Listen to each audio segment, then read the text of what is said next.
Now is the winter of our discontent, made glorious summer by this son of York. Now are our brows bound with victorious wreaths, our bruised arms hung up for monuments. And all the clouds that lord upon our house, in the deep bosom of the ocean buried. Our stern alarums changed to merry meetings, our dreadful marches to delightful measures. Grim visaged, war hath smoothed his wrinkled front. Now, instead of mounting barbed steeds to fright the souls of fearful adversaries, he capers nimbly in a lady's chamber, to the lascivious pleasing of a lute.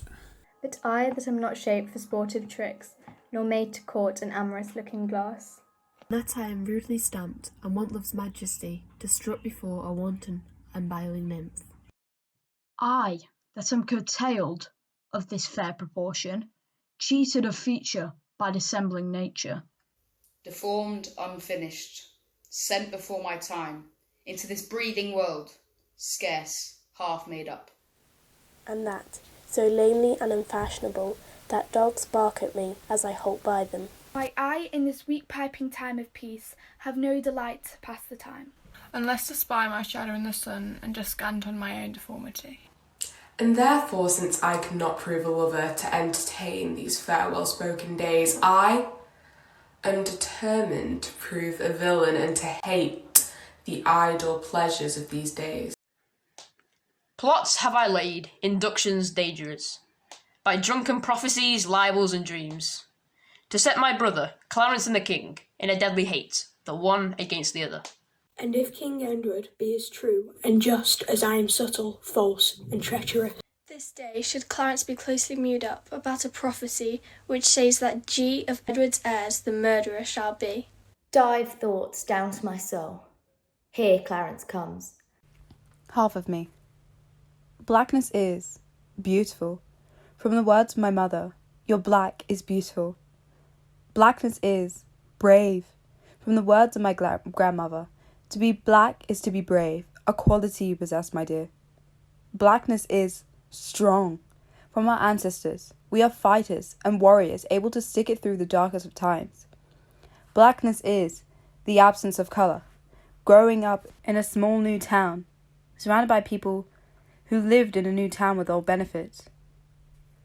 Hearing compliments like, "You aren't even all black, so that's okay," planting the seed of doubt in me and watering it with my sorrows. Is my black heritage wrong? Whitifying myself to feel accepted so I don't stand out, but then being told I act white. What side is right? Aren't they both part of me? Blackness is half of me and all of you.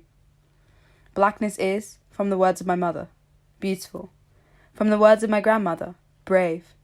From the words of our ancestors, strong. And from the words of the future, blackness is power. Being black in Britain is being constantly mistaken for another black girl. It has thus taken the time to perfect a pronunciation of English names and not having that favour returned.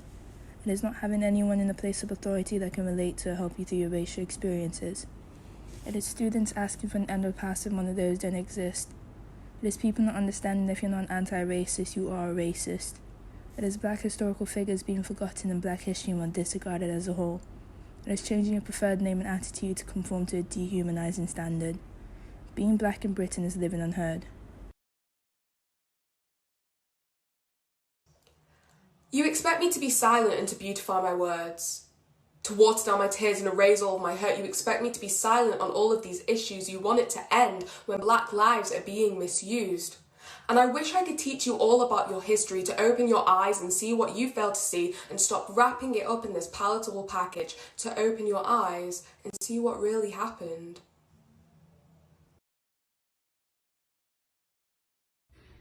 I'll be reciting a poem called Echoes, written by me. The echo of 1,000 cries fill the skies as the multitudes march to a common tune. Coming up the horizon, they make their way to a land where equality is known and true. They will not be stopped as their unity is strong. Hand in hand, they march to the same song as the echo of 1,000 cries fill the skies. The sickening sound of the gun. Blood streaming down the pavement. Such a shame it had to be him. The poor boy was so young. But in the eyes of that policeman, any man of such a hue must have had to have deadly intent. But what that policeman failed to remember, the poor boy's mother left with no one to care for, and the boy himself never again to make it to December. His family and friends left with a hole never to be filled, an ache never to be cured forevermore. But the boy's death was a blessing in disguise. The abandonment of his soul from his body, though sombre, not in vain, gave others like him the power to rise, up against institutions, to break the chains that have withheld us for far too long. You see, it's not hard to imagine. We see it all the time. Black people calling out for their mothers, and not long after, dying. Going through our life, many could never imagine what that's like. Institutions hearing static when you try to tell them that their racism is systematic, and the police dealing out lashes as if this is some 12 years a slave-ish. And then they tell us we should be thankful. Well, if that ain't just a pile of bull, because they weren't the ones who were referred to as others. They weren't the ones who had to lose their brothers and sisters. Sisters being told, ugh, black women are ugly. Nah, fam, black women are lovely. And we won't play your games. Today is the day. We have officially broken our chains, and your statues, they lie in watery graves. We no longer celebrate those who support hate. And all this all lives matter-ish, we just won't take the bait. But now let's take it back to the ones who have been stabbed in the back, or shot in the night, or pulled over because of a faulty tailback light. And most importantly, the one who cried out for his mother, for a breath, for his rights, all the while a policeman kneeling on his neck, extinguishing his life. The other three, just watching, not even putting up a fight. And there he lies, no life in his eyes, but the revolution of a people who must be treated as equals, carrying on his legacy, until we finally become free.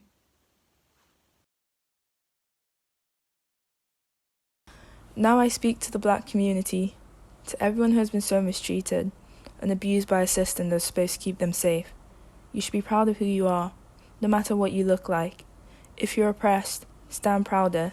If you're discriminated against, stand prouder, because you go through so much that others may never experience. You go through so much pain, but stand prouder.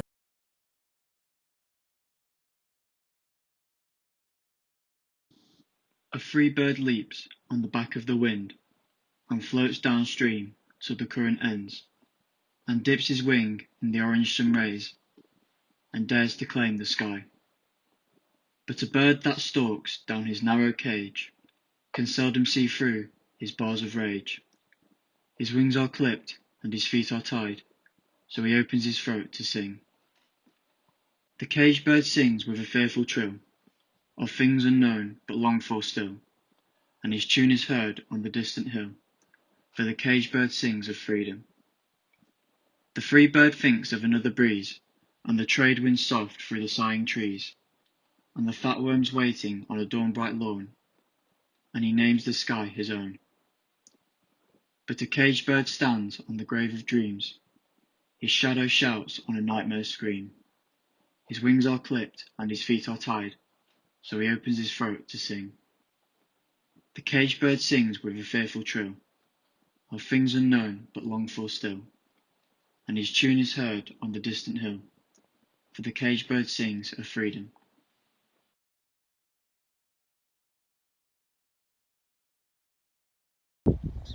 Times Go by Turns by Robert Southall. The lopped tree in time may grow again. Most naked plants renew, both fruit and flower. The sorriest wight may find release of pain, the driest soil suck in some moistening shower. Times go by turns, and chances change by course, from foul to fair, from better hap to worse. The sea of fortune doth not ever flow, She draws her favours to the lowest ebb. Her tides hath equal times to come and go. Her loom doth weave the fine and coarsest web. No joy so great, but runneth to an end. No hap so hard, but may in fine amend.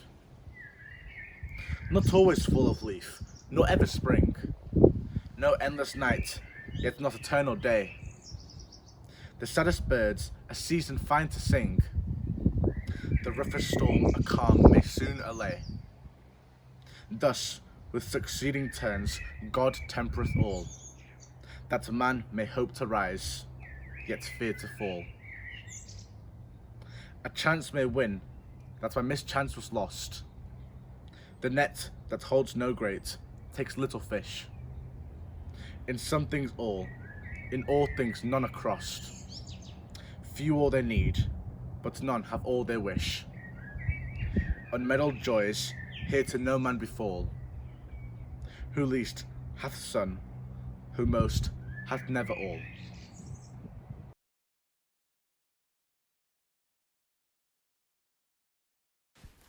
Remember by Christina Rossetti.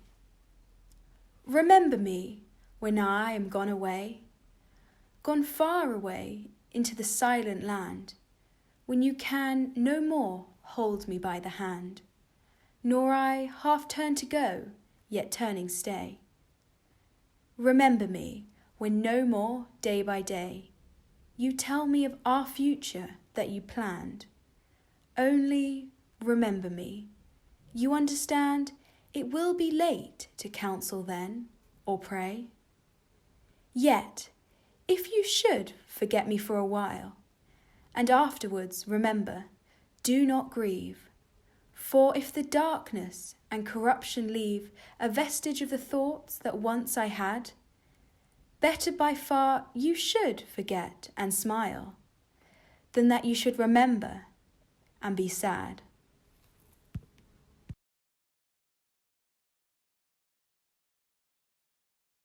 I am going to be reading a poem I have written myself. It is called The Eternal Flower.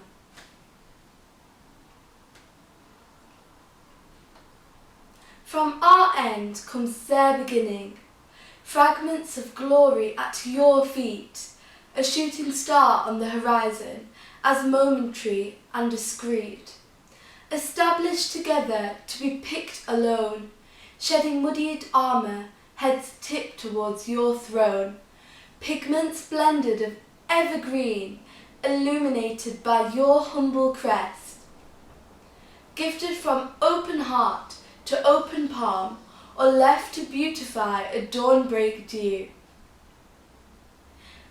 A painting of your canvas, a divine form of art. An eclipse from eternity, petals dance to the ground, soundlessly falling, succumb to time's bound.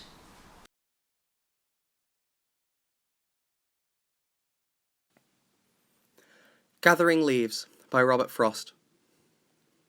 Spades take up leaves no better than spoons, and bags full of leaves are light as balloons. I make a great noise of rustling all day, like rabbit and deer running away, but the mountains I raise elude my embrace, flowing over my arms and into my face. I may load and unload again and again till I fill the whole shed, and what have I then?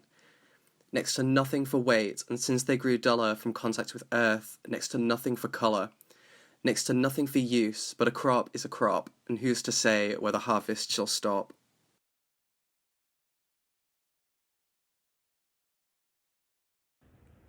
Hide and Seek by Vernon Scannell. Call out, call loud, I'm ready, come and find me. The sacks in the two sheds smell like the seaside. They'll never find you in the salty dark. But be careful that your feet aren't sticking out. Wise not to risk another shout. The floor's cold. They'll probably be searching. The bushes need a swing. Whatever happens, you mustn't sneeze when they come prowling in. And here they are, whispering at the door. You've never heard them sound so hushed before. Don't breathe. Don't move. Stay dumb. Hide in your blindness. They're moving closer. Someone stumbles, mutters. The words and laughter scuffle, and they're gone. But don't come out just yet. They'll try the lane, and then the greenhouse, and back here again. They must be thinking that you're very clever, getting more puzzled as they search all over. It seems a long time since they went away. Your legs are stiff, and the cold bites through your coat. The dark, damp smell of sand moves in your throat. It's time to let them know that you're the winner. Push off the sacks, uncurl and stretch. That's better. Out of the shed and call to them. I've won. Here I am. Come and own you. I've caught you. The darkening garden watches. Nothing stirs. The bushes hold their breath. The sun is gone. Yes, here you are, but where are they who sought you?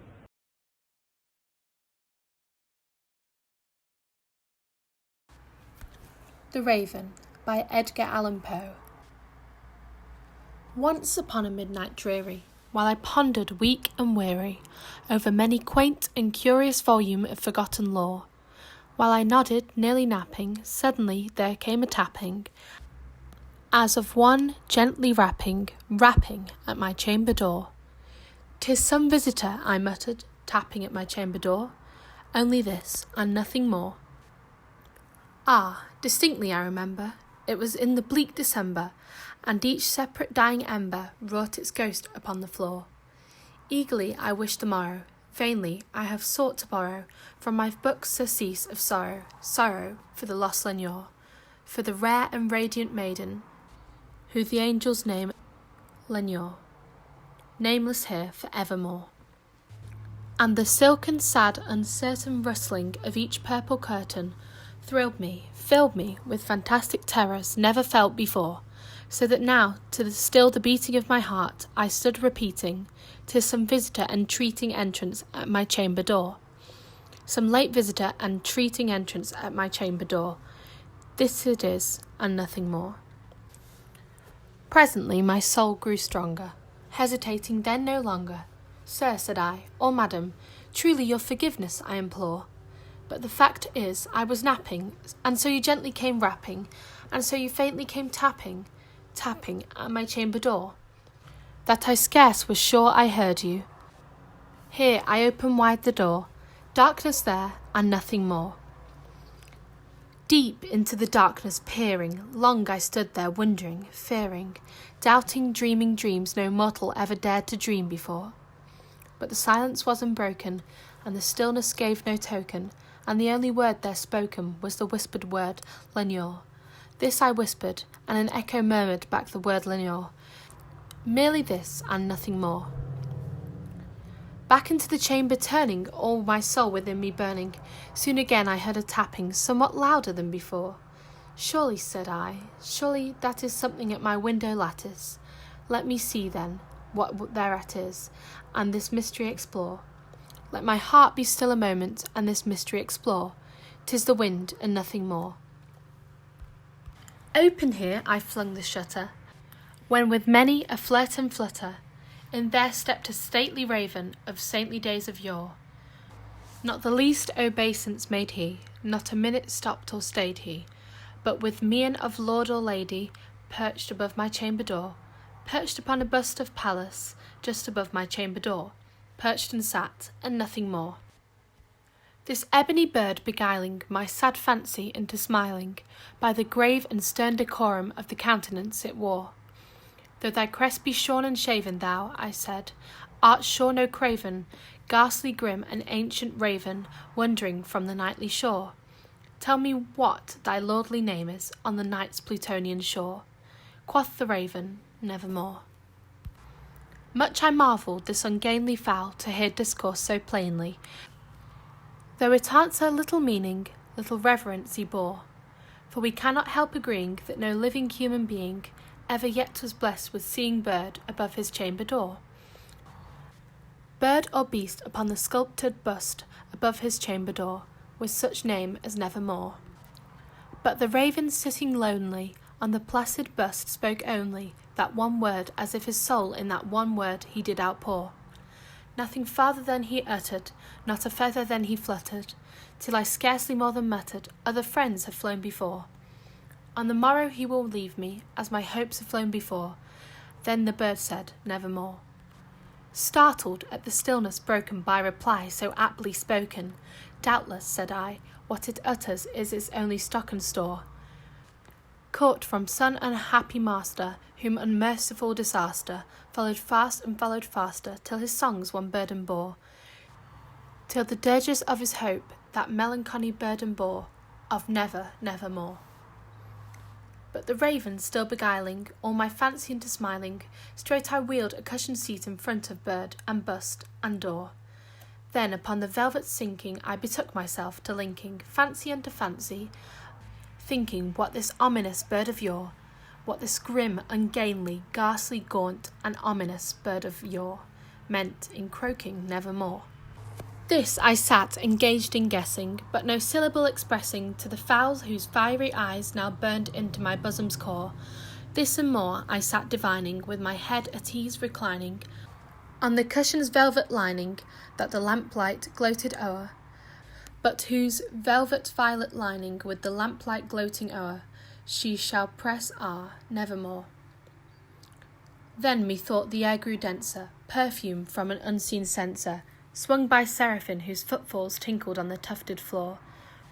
Wretch, I cried, thy God hath lent thee, by these angels he hath sent thee, respite and nepenthe from thy memories of Lenore. Quaff, O quaff, this kind nepenthe, and forget this lost Lenore. Quoth the raven, nevermore.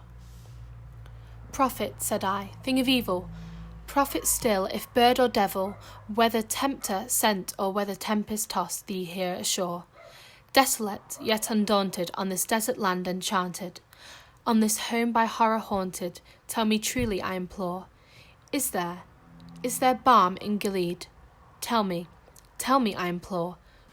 Quoth the raven, nevermore. Prophet, said I, thing of evil, prophet still, if bird or devil, by that heaven that bends above us, by that God we both adore, tell this soul with sorrow laden if, within the distant Aidenn, it shall clasp a sainted maiden, whom the angels name Lenore, clasp a rare and radiant maiden, whom the angels name Lenore. Quoth the raven, nevermore. Be that word our sign of parting, bird or fiend, I shrieked upstarting. Get thee back into the tempest and the night's Plutonian shore. Leave no black plume as a token of that lie thy soul hath spoken. Leave my loneliness unbroken. Quit the bust above my door. Take thy beak from out my heart, and take thy form from off my door. Quoth the raven, nevermore. And the raven, never flitting, still is sitting on the pallid bust of Pallas just above my chamber door, and his eyes have all the seeming of a demon's that is dreaming, and the lamplight o'er him, streaming, throws his shadow on the floor, and my soul from out that shadow that lies floating on the floor shall be lifted nevermore.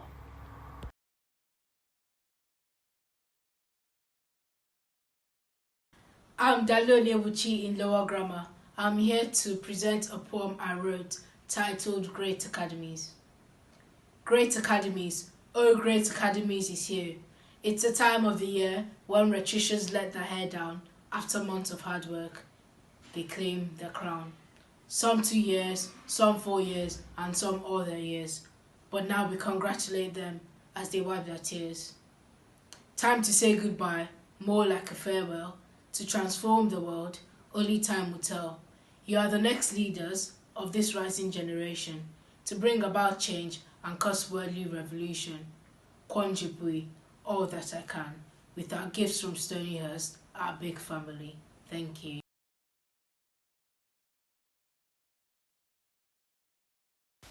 Spring comes little, a little. All April it rains. The new leaves stick in their fists, new ferns like fiddleheads. But one day the swifts are back. Face to the sun like a child, you shout, "The swifts are back!" Sure enough, Bolt knocks bow to carry one sky scyther 200 miles an hour across full-blown wind fields. Sweary, Sweary, another, and another. It's the cut air falling in shrieks on our chimneys and roofs. The next day, a fleet of high crossers cruises in ether. These are the air pilgrims, pilots of air rivers.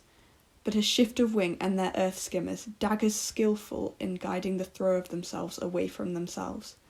Quick flutter, a scimitar upsweep, out of danger of touch, for earth is forbidden to them, water's forbidden to them, all air and fire, little owlish ascentics, they outfly storms, they rush to the pillars of altitude, the thermal fountains.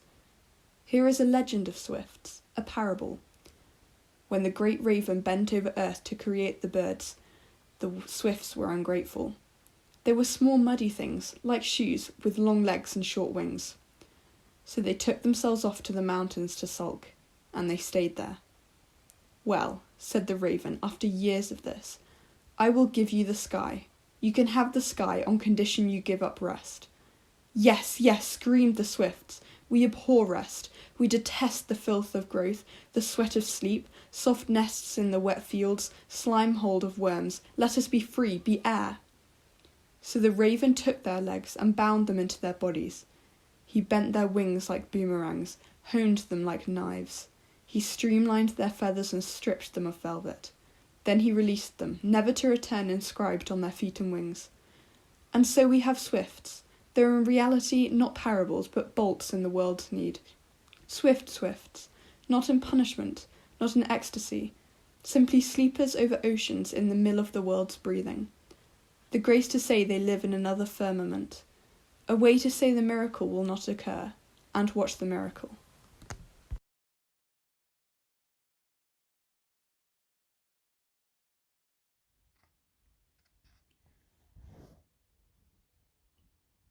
You can't remake the world without remaking yourself.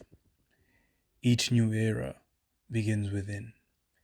It is an inward event with unsuspected possibilities for inner liberation. We could use it to turn on our inward lights. We could use it to use even the dark and negative things positively. We could use the new era to clean our eyes, to see the world differently, to see ourselves more clearly. Only free people can make a free world. Infect the world with your light. Help fulfill the golden prophecies. Press forward the human genius. Our future is greater than our past. Ben Okri, Mental Fight, 1999.